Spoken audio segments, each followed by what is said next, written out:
Oui, maître, tout à l'heure, vous nous avez présenté le cadre juridique du télétravail, mais vous avez remis ça dans un contexte plus large d'un mouvement de société. Est-ce que vous pouvez nous le développer ? Bien sûr, en fait, je pense qu'il est normal de le remettre dans un contexte de société, puisqu'à l'initiative de ce mouvement sur le télétravail, c'est d'abord les partenaires sociaux, donc ceux qui fondent la société civile, tout à la fois les entreprises et les salariés qui ont voulu répondre à un besoin qui leur semblait essentiel d'un côté dans le cadre de leur activité, de l'autre dans le cadre de leur vie privée.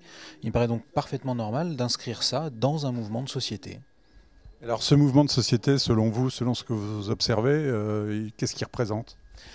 C'est difficile de le quantifier si c'est le sens de la question, mais on sent une envie effectivement de s'orienter vers d'autres formes de travail, pas uniquement le télétravail par ailleurs, mais je pense qu'on est à l'aune d'une nouvelle ère où on doit repenser le travail et l'inscrire dans la nouvelle réalité qui est celle de notre monde, avec les envies et les aspirations de chacun et les nécessités aussi du monde dans lequel on vit.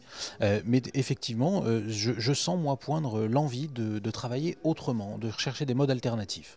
Alors est-ce que ce n'est pas aussi une envie d'autonomie qui signifie un petit peu la fin d'une forme de salariat ?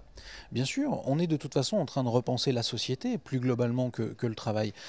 Ce dont les gens ont envie aussi, c'est de retrouver leurs repères et on les cherche tant dans l'entreprise à laquelle on a besoin d'adhérer qu'aussi au sein de sa famille. On est en train de recomposer le bloc familial aussi avec des visions alternatives et différentes. Je pense que ça participe d'un mouvement qui est commun. Alors, vous disiez que c'était marginal dans votre activité professionnelle, l'accompagnement, le conseil en télétravail.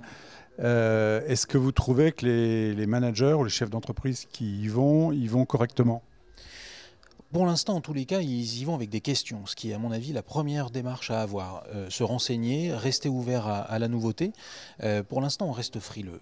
On ne va pas se cacher, les évolutions législatives sont récentes. Les gens ne connaissent pas encore tout à fait le concept, d'où l'intérêt de manifestations comme celle d'aujourd'hui.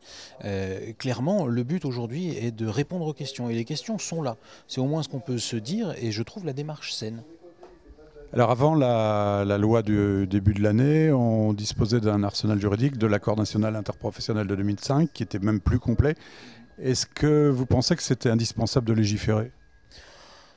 On se pose toujours la question de savoir si la loi de plus apportera véritablement un plus justement au débat. C'était indispensable pour donner une visibilité claire et poser un cadre sur une définition et sur un mot.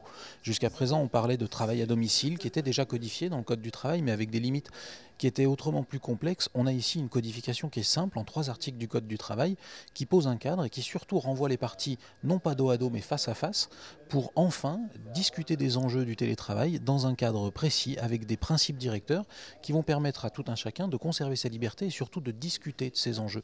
Ce qui est à mon sens le gros intérêt de cette évolution législative qui n'est pas une révolution puisqu'elle est simple mais qui incite chacun à se regarder et à discuter pour ensemble réinventer le travail. Oui, vous disiez justement, le télétravail, ce n'est pas une révolution juridique, c'est une révolution sociétale. Beaucoup plus sociétal que juridique, parce que finalement le cadre juridique du télétravail, c'est ni plus ni moins que le Code du travail, avec un certain nombre de garde-fous qui sont apportés à ce mode d'exercice, parce que l'incertitude demeure du fait de la distance entre les parties contractuelles, et que les enjeux du travail sont également ce qu'ils sont, et on continue de raisonner sur la base du Code du travail, avec les obligations qui pèsent sur les uns et sur les autres, mais en éloignant les parties l'une de l'autre, à tout le moins physiquement, il faut aussi pouvoir les rapprocher dans l'idée commune, dans l'intérêt commun de cette nouvelle forme de travail. C'est nécessairement une volonté du législateur que de donner le garde-fou.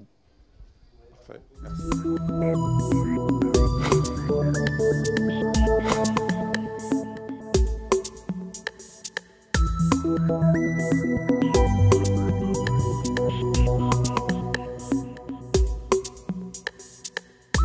Merci.